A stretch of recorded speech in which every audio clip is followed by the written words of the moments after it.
Hello, this is the streaming service with me, Justin Hill, with another episode of the handiest TV guide on the internet.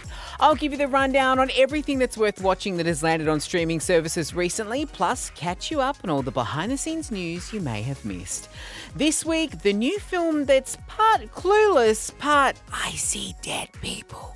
Another TV icon is getting a series about their life, but first, what is it in the trailer for Meghan and Harry's Netflix docu-series that has people worried?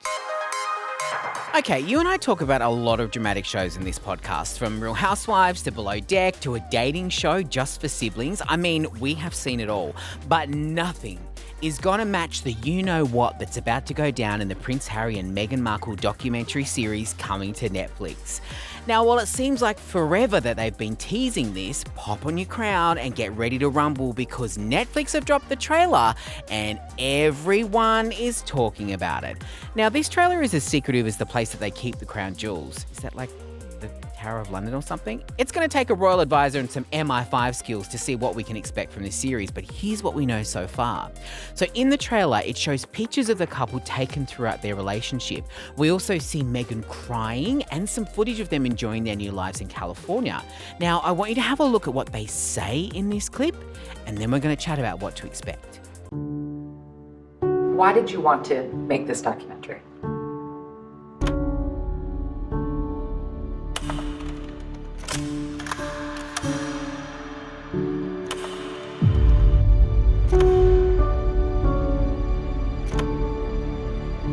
No one sees what's happening behind the closed doors. I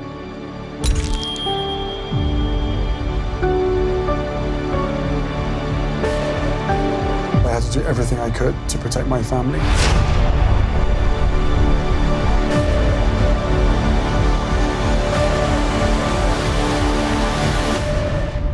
When the stakes are this high, doesn't it make more sense to hear our story from us?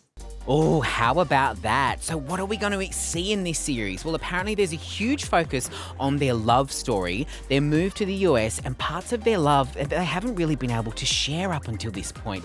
Haven't been able to share? Oh, let's just let that sink in for a minute. You know I'm going to be watching this one and revealing all of the details, like Meghan on Deal or No Deal. Where's my briefcase? If you've got kids who maybe aren't the prince and princess that you want them to be, why don't you sit them down and get them to watch the new movie on Disney+, Darby and the Dead. So it's a film based on the story of Darby, who is a teen that just isn't dealing with the stresses of high school. Oh, remember that. Also too, the loss of her mother and the fact that she can see dead people. As she helps these lost spirits cross over and move beyond what's keeping them here, her arch nemesis and resident school bully at her high school, Capri, dies in a freak accident. And yep, you guessed it, Darby is now the only person that can see her and has to help her cross over. When I caught up with Ollie Cravallo, who plays Capri, who, fun fact, was also the voice of Moana, she revealed what she hopes that Aussies get from this film and what it was like acting besides TV sitcom and legend Tony Danza, who plays a ghost in the movie. I hope that audiences will take away the importance of speaking through your grief and working through your grief, and that we will all lose someone in our lifetime, but to deal with that alone is simply, it's too much for one person to bear. And I think we have wonderful role models like Derek Luke, who plays Darby's dad, Ben. He's beautifully open and emotionally available for Darby to speak about her mother whenever she is ready. And even having someone like Tony Danza, who's just like a lovely dead person, like to remember the people who have passed, like in a positive light. We see so many horror films portraying our ghosts in a scary, like vengeful way, but I would prefer to think of it as people are, they're still people. They're still the people who loved us in life, and they've simply moved on to another era of their life. Oh, I love that. Imagine Tony Danza. You can catch Darby and the Dead on Disney Plus now. This one gets 7 slightly scary looking but super friendly ghosts out of 10. So Disney recently dropped the trailer for the final Guardians of the Galaxy movie, but before that arrives in cinemas, you might want to watch the Guardians of the Galaxy holiday special on Disney+, because I did, and I have been busting like a badly wrapped present to tell you about it. So whether you like Marvel movies or Christmas movies, this film is just so good. It's only about 40 minutes, and surprisingly, it's not all about Star-Lord or Peter Quill, played by Chris Pratt. It's mostly a movie about his sidekicks. Do you remember Drax and Mantis, played by Dave Bautista and Pom Klementieff? And Kevin Bacon.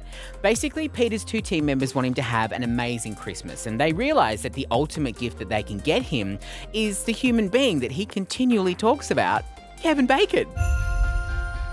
I just saw on the calendar that right now on Earth, it's almost Christmas time. We don't have time for trivialities like Christmas. But Peter's so sad about Gamora being gone. Maybe if we go to Earth for a really wonderful Christmas gift, it would make him happy. Something special he will never forget. What about someone special? We're looking for the legendary Kevin Bacon. We're looking for the legendary Kevin Bacon. I just said that, Drax. Your voice is small and mousy. I think maybe he didn't hear you. Now, fun fact, you might remember Kevin Bacon's name has popped up quite a bit in the Guardians of the Galaxy films, and before the actor signed on to play himself in this special, he went to the cinema on opening weekend of the first movie. Kevin Bacon goes to the cinema, okay. And he had no idea that his name was going to be mentioned in that movie. Fast forward to 2022 and he's making his MCU debut in a film that is essentially about his kidnapping, but, you know, with the best intentions. Do yourself a favour and watch this movie, even just for the comedy with Drax and Mantis as they bumble their way through their plan. You can check out Guardians of the Galaxy holiday special on Disney Plus now. This one gets 8 inflatable Santas out of 10. I said, brr. It's cold in here. Aha, I know you all know what that movie is. That's right, this week's classic throwback from the vault is Bring It On. This month, the film turns 22 years old, and if for some reason you're not part of the cheerocracy and haven't seen it, it's a story of a girl who joins a high school cheer squad and learns just what it takes to be a cheerleader, and it's a lot more than you realise, okay? This is the early 2000s movie that's responsible for so many one-liners and moments like, "Those are not spirit fingers, these are spirit fingers." Yeah, there you go. Starring Kirsten Dunst, Gabrielle Union, Eliza Dushku, and so many more. You can watch Bring It On Foxtel now. You guys, it's happened. In announcements this week, our favourite Stern TV judge is getting her own biopic. Everyone knows and loves Judge Judy from her 25 years on TV, dishing out some seriously stern legal rulings to the people who bring her their cases. Usually it's like someone's aunt's cousin's brother who moved in and didn't pay the rent and then took off with the popcorn maker. Actually, some of my favourite episodes include the time that Judge Judy let a dog decide the case. So this woman argued that she bought the dog off the street, but then this man was like, well, it's my dog, you can't just buy it. So Judy then just gets him to bring the dog in to see who it will go to, and obviously it ran to the guy. Or what about the one where this girl threw her friend in the pool and ruined her cell phone? So her friend was suing her, and Judge Judy was like, well, it's not rocket science, you shouldn't throw people in pools, don't you understand? To which the girl started to explain that she did know what rocket science was. It's where scientists explore things in space.